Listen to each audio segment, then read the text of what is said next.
حضرت علی رضی اللہ تعالیٰ عنہ کی خدمت میں ایک شخص حاضر ہوا اور دست ادب کو جوڑ کے عرض کرنے لگا، یا علی، تنگ دستی کیوں آتی ہے؟ یہ کہنا تھا تو حضرت علی نے فرمایا، اے شخص، یاد رکھنا، تنگ دستی آنے کے دو الگ الگ سبب ہیں۔ ایک سبب جب اللہ تعالیٰ کسی بندے کو بڑا مقام دینا چاہتا ہے،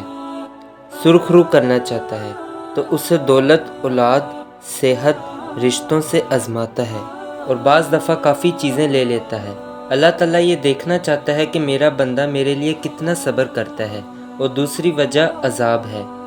یاد رکھنا، جو انسان اپنے آپ کو محترم سمجھتا ہے اور دوسرے لوگوں کو حقیر سمجھتا ہے، اللہ تعالیٰ کی مخلوق پہ ظلم کرتا ہے، تو اللہ تعالیٰ کا عذاب اس پہ نازل ہوتا ہے، اور اسی عذاب کی وجہ سے وہ تنگ دستی کا شکار بن جاتا ہے۔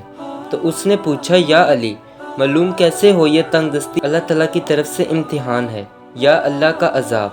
بات جب یہاں تک پہنچی تو حضرت علی رضی اللہ تعالیٰ عنہ نے فرمایا، اے شخص، اگر تنگ دستی میں اللہ تعالیٰ سے دور جانے لگو تو سمجھ لینا کہ یہ اللہ کا عذاب ہے، اور اگر